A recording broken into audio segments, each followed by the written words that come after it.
नमस्कार भाई लोग, मैं हूँ फैक्ट भाई और आप जरा इसे देखो। ये है लंदन। ना ना ना, यूके का लंदन नहीं बल्कि चाइना का बनाया copied version London, Thames town. है ना हूबहू लंदन जैसा, बस एक फर्क है कि चाइना के इस लंदन में कोई रहता नहीं है। पर आखिर ऐसा क्यों? और इफ थेम्स टाउन को साइड पे रखें तो चाइना को ऐसी कौन सी मजबूरी आ पड़ी कि उन्होंने जॉनी वॉकर का copied version and that to this obvious Johnnie Worker बना के रख दिया है। बट बात यही खत्म नहीं होती। चाइना ने शैम्पू से लेके कोलगेट, जूतों से लेके कपड़े और इनफैक्ट अंडों तक को फैक्ट्री में बना के कॉपी कर रखा है। जहां अब सवाल ये उठता है कि आखिर चाइना अपना खुद का एक न्यू प्रोडक्ट बनाने के बदले क्यों हमेशा सब कुछ कॉपी करने के पीछे ही लगा पड़ा रहता है? Well, let's find out. Number 1, सस्ता पेरिस, टैन डू चैंग। अब इस फोटो को देख क्या लगता है, ये चीनी कपल कहाँ खड़ा होगा? पेरिस? वेल हाँ, बस फर्क ये है कि ये ओजी पारसी नहीं बल्कि चाइना का बनाया कॉपीड नकली पेरिस है। इस ultra pro max light Paris जो हूबहू पेरिस जैसा ही दिखता है, उसको बनाया गया था इन 2007 और इस कॉपीड पेरिस का नाम टियानडू चेंग है, जिसमें बिल्कुल पेरिस की ही तरह एफिल टावर भी मौजूद है। हाँ, अब वो अलग बात है कि चाइना के इस टावर की हाइट ओरिजिनल एफिल टावर की आधी भी नहीं है, पर कोई ना, एटलीस्ट दे ट्राइड। और उसी कोशिश में चाइना ने पेरिस के Persian style architecture, fountains and landscape को भी हूबहू कॉपी कर लिया है। लेकिन देखने जाओ तो टैनडू चेंग में पेरिस की ही तरह grey Parisian facets, cobblestone streets and renaissance fountains भी मौजूद हैं। इनफैक्ट चाइना ने लियोनार्डो दा विंची की फेमस पेंटिंग मोनालिसा तक को नहीं छोड़ा, उनके पास उसकी भी जेरोक्स कॉपी बनी पड़ी है ना? कमाल और खूबसूरत सी नकल। पर व्हाट इफ मैं कहूँ कि इसी खूबसूरत सी नकल को चाइना ने गोस्ट टाउन डिक्लेयर कर दिया था। जी हाँ, गोस्ट टाउन।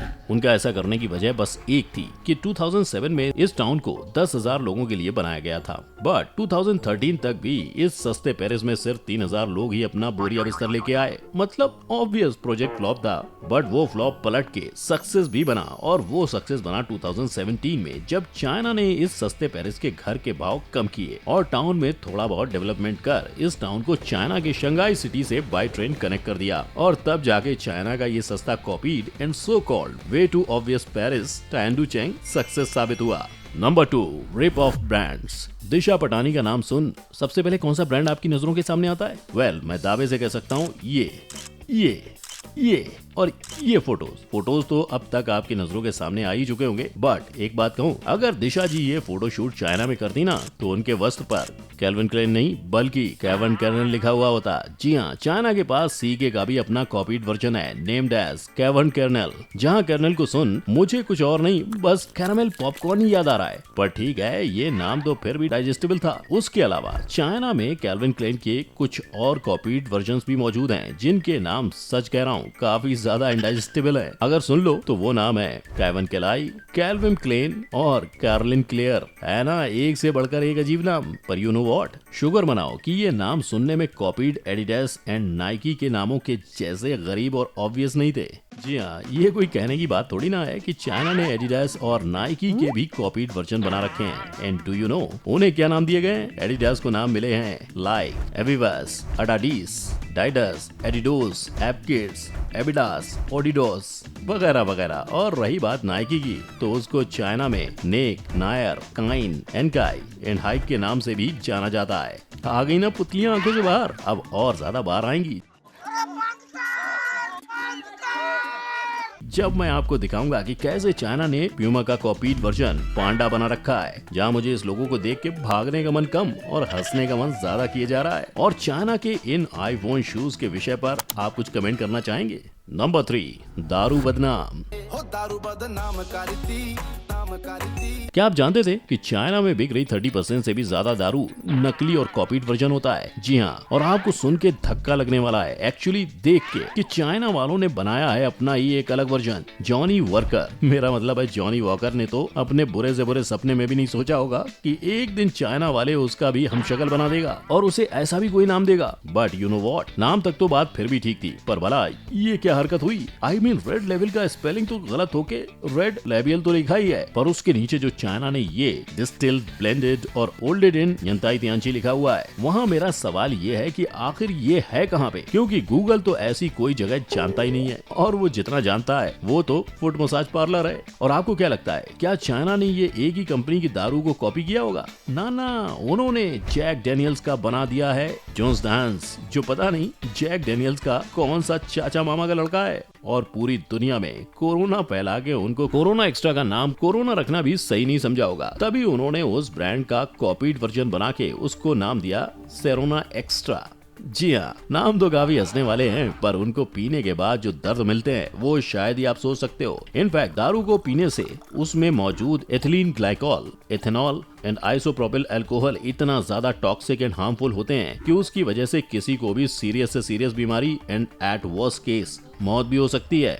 इन दोनों को देख आपको कौन से ब्रांड से याद आ रहे हैं? यस, बिल्कुल सही सोच रहे हो। चाइना वालों ने कोलगेट का भी कॉपीड वर्जन बना दिया है, नेम्ड एज सी टीथ। और ये बाजू में पड़ी टूथपेस्ट क्रीव दरअसल क्रेस्ट का कॉपीड वर्जन है। ना ही उन दोनों के पेस्ट में कोई गड़बड़ है और ना ही वो ओरिजिनल पेस्ट के टेस्ट से उतने अलग। इनफैक्ट अगर आप चाइना के कॉपीइंग स्किल्स देखो तो जरा नोटिस करो, उन्होंने कोलगेट के कोने पे बने रेड ट्रायंगल तक को कॉपी कर रखा है। बस फर्क ये है कि यहाँ उसे पी लिया हुआ पड़ा है। इन चाइना ने सिर्फ कोलगेट को ही नहीं, शैम्पू तक को कॉपी कर रखा है। जहाँ आई थिंक इन चीनी मिनी च्यू को ओले की बॉटल डिजाइन बड़ी ही प्यारी लग गई होगी, तभी उन्होंने उसे खरीदने के बदले उसे एग्जैक्टली कॉपी करने की ठान ली। ओके, बट अगर ये एकदम एग्जैक्ट करते तो टीचर यानी पेटेंट ऑफिस पकड़ लेता ना। सो उन्होंने मॉइस्चराइजर को बदल दिया शैम्पू में एंड ओले के एल को हटा के वहाँ फिट कर दिया के, which made Olay is equal to okay shampoo. So brush हो गया, नहा धो के शैम्पू हो गया। अब जरा खाने पीने की बात कर लेते हैं। सो क्या लगता है चाइना के पास नाश्ते की भी कोई कॉपीड वर्जन होगा? हाँ, ऑब्वियसली है। चाइना के पास अपने बनाए कॉपीड अंडे हैं भाई, जो मुर्गी नहीं बल्कि फैक्ट्रीज देती हैं। Unofficially named as toxic wax eggs. ये आपने बिल्कुल सही सुना, टॉक्सिक वैक्स। दरअसल चाइना उन कॉपीड एग्स का shell paraffin wax and calcium carbonate से बनाते हैं, जिसके बाद फेक एग व्हाइट को बनाने के लिए वो starch, algae extract and coagulants का इस्तेमाल करते हैं। अब रही बात यॉक की, पिगमेंट्स में मिक्स किए गए रबरी रेसिन एक टॉक्सिक कंपाउंड, गेलेटिन और एक चुटकी फूड कलर ही काफी है उसके लिए। ये सब कुछ हूबहू इन फेक अंडों को ओरिजिनल अंडों के जैसे बना देते हैं। बस फर्क ये है कि रिपोर्ट्स के हिसाब से ये फेक अंडे कई सारी हानिकारक बीमारियों को बुलावा देते हैं, जिनमें से एक है मेमोरी लॉस, यानी डिमेंशिया भी उसी लिस्ट में शामिल है। Number 5, Thames town London. और अब जरा इसे देखो, इसे देख कौन कहेगा कि चाइना हूबहू लंदन की कॉपी किया है? ना, चाइना और कॉपी हो ही नहीं सकता। और ये तो बिल्कुल भी मत सोचना कि चाइना ने लंदन सिटी को कॉपी कर वहीं की बह रही रिवर थेम्स के नाम से अपने कॉपीड वर्जन लंदन को थेम्स टाउन नाम दिया है। आई मीन इतना ज्यादा भी कौन ऑब्वियस होता है भाई कि आपने बिना ये डरे कि समाज क्या बोलेगा या वो हंसेगा, थेम्स टाउन में हूबहू लंदन की ही तरह पूरा British market town style architecture कर रखा है। लाइक कॉबल्ड स्ट्रीट से Victorian terraces and corner shop से लेकर रेड टेलीफोन बॉक्सेस तक सब कुछ डिट्टो सेम। बट खैर, काम की बात करें तो इस टाउन को लंदन की कॉपी करने के लिए नहीं, बल्कि ओवर पॉपुलेटेड शंघाई के पॉपुलेशन को अट्रैक्ट कर इस टाउन में माइग्रेट करने के लिए बनाया गया था। यही वजह थी कि इस प्रोजेक्ट को एटकिंस फर्म को दिया गया था, जिन्होंने इस पूरे प्रोजेक्ट को at a cost of 5 billion yuan में 2006 तक पूरा कर दिया। जब ये प्रोजेक्ट बनके तैयार हुआ तब उसमें 10,000 तक लोग रह सकें उतनी सुविधा मौजूद थी। बट क्या लगता है इस खूबसूरत सी आलीशान जगह पर कितने लोग रहने आए होंगे? वेल, इस जगह पर इतने कम लोग रहने आए, इस टाउन को वर्चुअल घोस्ट टाउन डिक्लेयर करने में देर नहीं लगी, जिसकी वजह बस एक थी, वहाँ के आसमान चूमते घरों की भारी रकम। लाइक वहाँ पे पर स्क्वायर फीट जमीन खरीदने के लिए पूरे 55,796 रुपए चुकाने पड़ते हैं। And talking about the rent, तो वहाँ महीने का भाड़ा 96,375 से 1,20,957 तक में वेरी करता है। यही वजह है कि लोगों ने उस रकम को भरने से बेटर वहाँ ना सेटल होना ही सही समझा। और कुछ वैसे थेम्स टाउन घोस्ट टाउन बन गया और आज वो बस एक वेडिंग फोटोशूट हॉटस्पॉट बन के ही रह गया है बस। अब इन सब के बीच आइसवर आपके माइंड में एक क्वेश्चन तो जरूर पॉप हुआ होगा कि चाइना क्यों हमेशा कॉपीकैट बनने की कोशिश करते रहता है? वेल, उसका जवाब आसान है। दरअसल चाइना में कॉपी राइट को कॉपी दैट राइट माना जाता है। इन शॉर्ट, वहाँ बच्चों को स्कूल से ही अपने टीचर की एग्जैक्ट नकल करना सिखाया जाता है, बल्कि उनको तो कॉपी करना एक आर्ट फॉर्म लगता है। यानी कि आज हमने जिन जिन पॉइंट्स की बात की वो चाइना के हिसाब से उनके कॉपीड वर्जन नहीं बल्कि उनके आर्ट फॉर्म्स थे। जहां मेरा सवाल है कि आपको उनका कौन सा आर्ट फॉर्म सबसे ज्यादा पसंद आया और उनके इस कॉपी करने के पीछे के लॉजिक के विषय पर आपके क्या व्यूज हैं? Let me know in the comment section. साथ ही में